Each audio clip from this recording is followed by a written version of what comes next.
Hello everyone. तो आज के वीडियो में हम गुणनखंड करना सीखेंगे। तो आप सभी इस वीडियो के लास्ट तक जरूर देखिएगा, वीडियो बहुत ही मजेदार होने वाला है। तो चलिए अब हम वीडियो को शुरू करते हैं। वो गुणनखंड हम सीखेंगे, बहुत ही आसान तरीके से सीखने वाले हैं, कंसेप्ट बाय कंसेप्ट बताने वाली हूँ। तो आप सब ध्यान से देखिएगा वीडियो को, एक बार नहीं तो बार बार देखिएगा। चलिए अब हम वीडियो शुरू करते हैं। यहाँ पर है कि गुणनखंड करना सीखे। चलिए ठीक है, गुणनखंड ही आज सीखने वाले हैं, आप लोग ध्यान से सीखिएगा।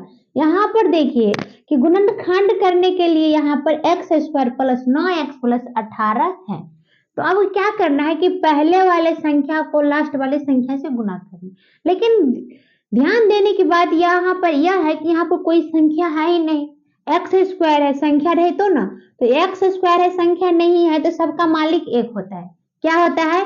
सबका मालिक एक होता है। तो 1 को और 18 को गुना कीजिए, तो 1 और 18 को जो गुना करेंगे तो कितना होगा? 18 होगा। अब क्या करना है कि 18 को दो भागों में बांटना है। दो भागों में इस तरीके से बांटना है कि 2 गुनी 9 यानी कि 9 दूना 18 हुआ, 3 गुने 6, 6 3 18 हुआ, 18 गुने 1 यानी कि 18 एकम 18 हुआ। हम इस तरीके से अलग अलग खंड कर लिए हैं।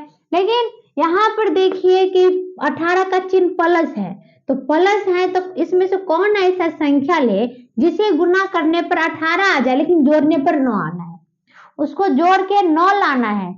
ठीक है, अब क्या करना है कि तो 9 2 को जोड़ेंगे तो 11 होगा, और 6 3 को जोड़ेंगे तो 9 होता है। चलिए ठीक है, तो 6 और 3 लेते हैं। तो यहाँ पर क्या करना है कि अब पहले वाले जो संख्या था उसको वैसे के वैसे ही लिखना है, और बाद वाली संख्या को भी वैसे के वैसे ही लिखना है। बीच वाली संख्या को हमको खंड करके लिखना है। तो चलिए यहाँ पर लिखते हैं, तो 6x और 3x प्लस 18। अब क्या करना है कि पहला लाइन तो हो गया क्लियर, दूसरा लाइन भी क्लियर हो गया है। अब चलिए तीसरा लाइन में क्या काम करना है। तो इन दोनों में हमें वैसी संख्या को कॉमन लेना है कि जो दोनों में रहे। ठीक है, तो चलिए यहाँ पर देखते हैं कि एक्स स्क्वायर प्लस 6x है।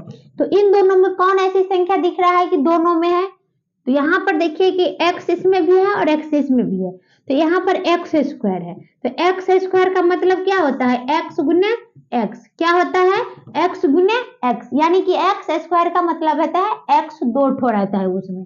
तो चलिए अब क्या करना है, यहाँ पर एक x को बाहर कर लेते हैं। तो एक x को बाहर करेंगे तो एक x तो बच गया, तो उसको अंदर में हम लिख लेते हैं इस प्रकार x equal to x plus. अब देखिए 6x में से x तो एक बाहर आ चुका है, तो यहाँ पर कितना बचा है? 6 बच गया।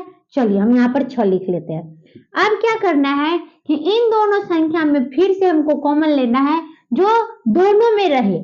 वैसी संख्या को कॉमन लेना है कि जो दोनों में रहे। चलिए 3 हम कॉमन लेते हैं, तो यहाँ पर तो 3 कॉमन ले लिए, तो क्या बचा है? x। तो x को अंदर में लिख लिया, 18 कितना हुआ? 6।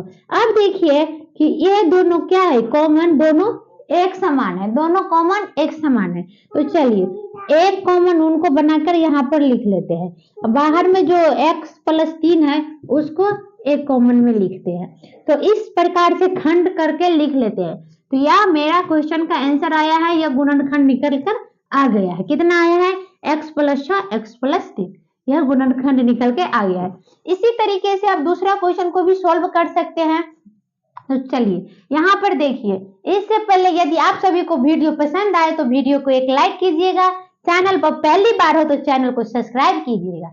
चलिए यहाँ पर अब दूसरा क्वेश्चन को हम सॉल्व करते हैं। करना है कि पहले नंबर को और बाद लास्ट वाले नंबर को, इन दोनों नंबर को क्या करना है? गुना करना होता है। तो कितना होता है? 10 और 2 को गुना करेंगे तो 20 होगा। अब इसको खंड करना है, तो खंड कीजिए, कितना कितना होता है? तो 2 गुने 10 होता है, 4 गुने 5 होता है, 4 पंचे 20 होता है ना। तो अब क्या करना है? 20 से कम 20 भी होता है। अब इनमें से कोई ऐसा संख्या को चुनना है जिसे गुना करने के बाद में 20 आएगा और जोड़ने घटाने के बाद में 8 आना चाहिए। तो अब यहाँ पर संख्या को चूज कीजिए। तो यहाँ पर है, तो यहाँ पर जो संख्या है 2 और 10, इन दोनों को हम गुना करेंगे तो 20 आता है और घटाएंगे तो 10 आएगा। तो चलिए अब हम यहाँ पर हम यह संख्या लेते हैं 10 और 2 को। तो चलिए यहाँ पर जो पहला नंबर है उसको उसी प्रकार लिखेंगे जिस प्रकार ऊपर में लिखा हुआ रहता है उसको। अब हमें इनको खंड करके लिखना होगा, तो खंड कीजिए कितना होगा, तो 10x होगा और प्लस में 2x होगा और माइनस 10 का 10 ही होगा। तो चलिए अब क्या करना है कि इसमें इन दोनों में से कौन ऐसा संख्या कॉमन ले सो दोनों में रहे। तो देखिए दोस्तों, यहाँ पर 2x जो है सो उन दोनों में है। 2x यदि हम बाहर निकाल के ले आए तो इसमें क्या बचा है, x, तो x को हम अंदर में लिखेंगे और माइनस यहाँ पर 2x से x तो बाहर निकल गया है, 2 से 10 में जो डिवाइड करेंगे तो 5 बचेगा। अब इसमें हमें 2 कॉमन लेना है, तो यहाँ पर x बच गया है और प्लस माइनस माइनस 2 पंचे 10। अब यहाँ पर एक चीज ध्यान दीजिए कि ये दोनों जो कॉमन है वो एक समान है, तो ये दोनों को हम एक लिखेंगे। तो लिख लिया है। अब क्या करना है, बचे हुए संख्या को भी एक साथ लिख लेंगे। तो इस प्रकार से हमें गुणनखंड इस क्वेश्चन का भी निकल कर आ गया है। इस क्वेश्चन का आंसर यही होगा।